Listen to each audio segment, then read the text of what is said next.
All right, now we're going to do the confidence interval for the population mean using the t distribution instead of the standard normal like we did. And so the formula looks very similar. We have x bar, which is our mean, plus or minus. This time we have t sub alpha divided by 2. We have the sample standard deviation instead of the population standard deviation divided by the square root of n. So the formula looks pretty similar, but we're doing the t distribution instead of the z distribution. On our graphing calculator, stat, tests, and 8 will do your t distribution confidence interval. And so again, we'll do it both ways. Now on the t distribution, they will do some where you have the statistics and other ones where you have to use your list and type your data in.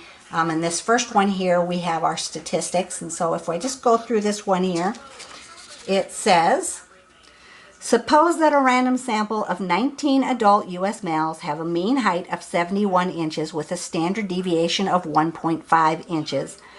We assume that the heights of adult males in the U.S. are normally distributed. Find a 90% confidence interval for the mean height of all U.S. males, then complete the table below. So notice in this one that we have a random sample of 19 adults. And so we're going to use the t distribution since we have the sample standard deviation and not the population standard deviation. So in this case, we know that n is going to be 19. We know that x bar is going to be 71. We know that s is 1.5 inches. We are doing a 90% confidence interval. So just like when we did the standard normal z distribution, when we have the 90%, we're going to take 100% minus 90%, and so we're going to use 10% or 0.10 when we use our formula. So we are going to have 71 plus and minus t sub 10% divided by 2, and then s, our standard deviation, 1.5 over the square root of n, which is 19.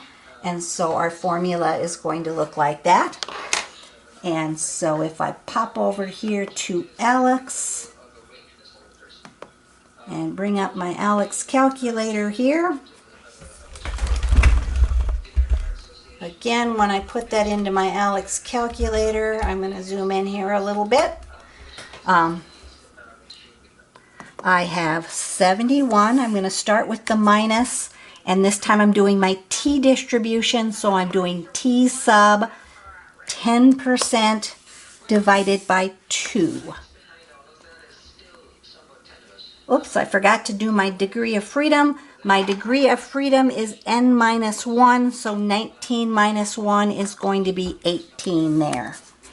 So when you do your degree of freedom, n minus 1, n was 19, so 19 minus 1 would be 18.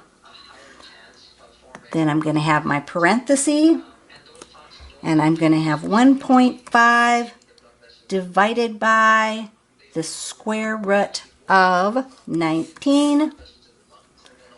Close my parenthesis, and I am going to go ahead and hit enter.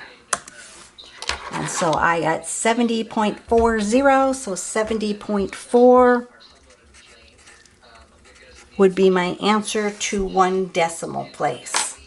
I'm then going to go ahead and undo that, get rid of the minus here, change it to a plus. Again, for whatever odd reason, it likes to add that box. Put the cursor in the box and backspace. So now you have a plus there instead of a minus. And hit equal there. I got 71.59.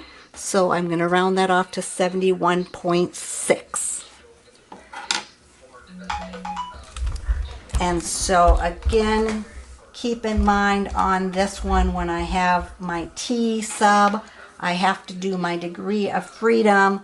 And so I'm just going to go up here on my formula. My degree of freedom is n minus 1. So in this case, my degree of freedom was 18 because I had to do n minus 1 when I did that problem. Then I'm going to go ahead and grab my graphing calculator, turn that on, zoom out a little bit so you can see what I'm doing. But I'm going to go ahead and hit my stat button, cursor over to tests, and this time I'm going to do number 8. Number 8 says the T interval. I'm doing my T confidence interval, and so if I enter on there, I'm doing the stats. X bar was 71. S of X, my standard deviation, sample standard deviation, was 1.5. N this time was 19. My confidence interval, remember on the confidence interval you use the one from the problem, not where we subtracted from 100, so we're using the 90% confidence interval. So I'm going to put 0.90 in there.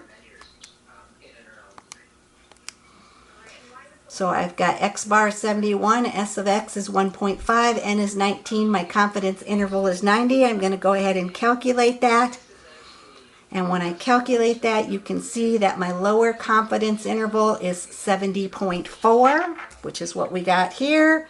My upper confidence interval, 71.6 when I round that off.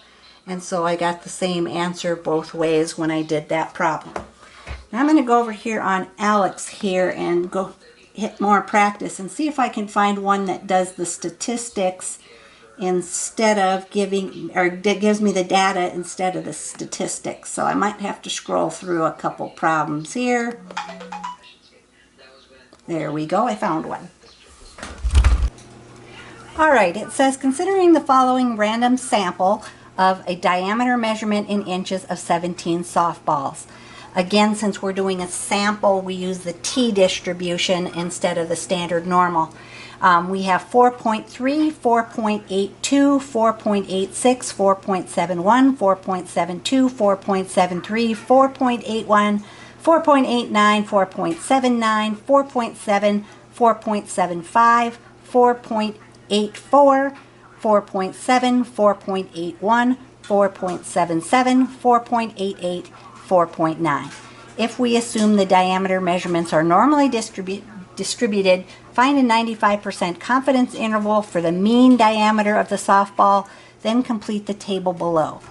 So in order to do our formula, we have to know the mean and the standard deviation of that data.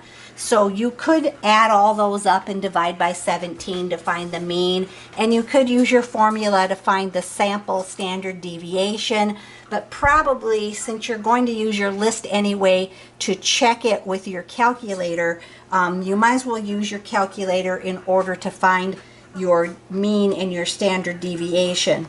And so again, if you have your graphing calculator, you are going to hit the stat button. And this time you're first of all going to just do the edit, and you're going to pick number 1 to edit, and then you're going to enter all of your stuff into list 1. And so I'm going to go ahead and enter in the 4.73, 4.82, 4.86, 4.71, 4.72, 4.73, 4.81, 4.89, 4.79, 4.7, 4.75, 4.84, 4.7, 4.81, 4.77, 4.88, and 4.9. So I have all of my numbers in my list. The problem with this is if you type one of them wrong, you're not going to know by checking it with your calculator, because both ways you're going to have the same error. So make sure you double check and that you have all of your numbers entered in there correctly. Then what we're going to do is again hit the stat button. In order to use our formula, we're going to go over to calculate, and we're going to calculate the one variable statistics. So we're going to use number 1. And we're using list 1 because we put our data in list 1. You don't want anything in the frequency list, and then you're going to go down to calculate. So if I look at that, we got to carry our intermediate computations to at least 3 decimal places. So for our mean, we are going to use 4.789. So for x bar, we're going to use 4.789. And then we want our sample standard deviation, which is the S of x. So I'm looking on my calculator at S of x. S of x, I'm going to use 0.069, because again, I'm going to round that off to 3 decimal places. So for S of x, I'm using 0.069. N is going to be 17 because we had 17 numbers on our list. That means our degree of freedom is going to be 17 minus 1, which is 16. So, now that I have my data from using my graphing calculator, now I can go ahead and put that into my formula.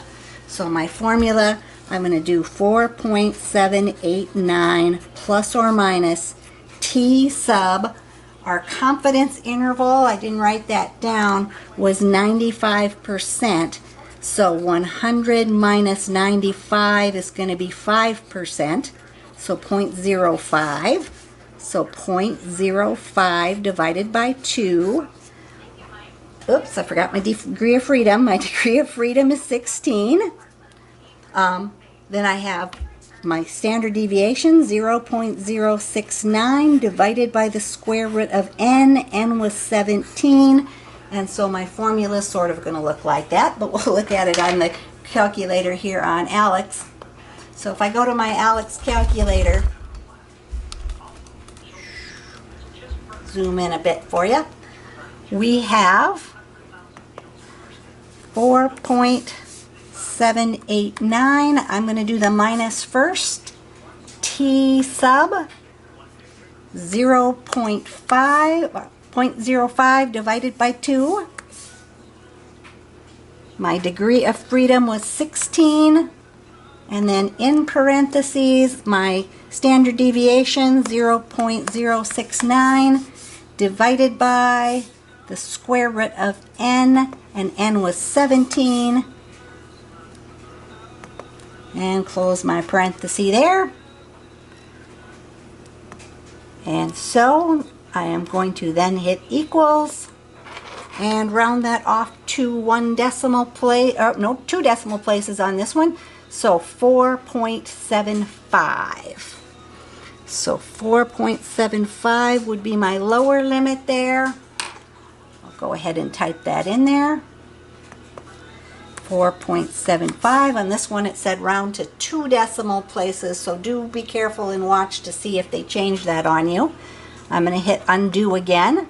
I'm going to highlight the minus, whoops, and I'm going to change it to a plus. Click in the little box, get rid of that box. So now it's a plus instead of a minus. Hit equal again. So 4.82 would be my upper limit.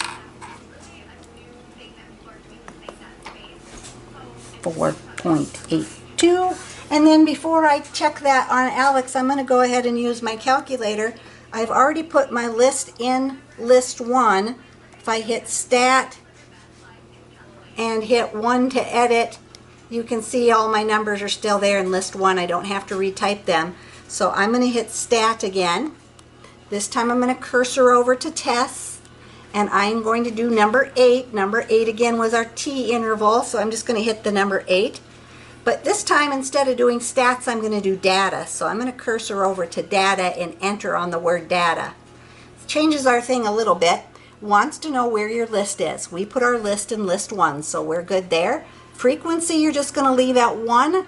Confidence interval is 95%, so 0.95 is what we're going to use. So again, just like on our Z test, you want to use the confidence interval given in the problem, 95%.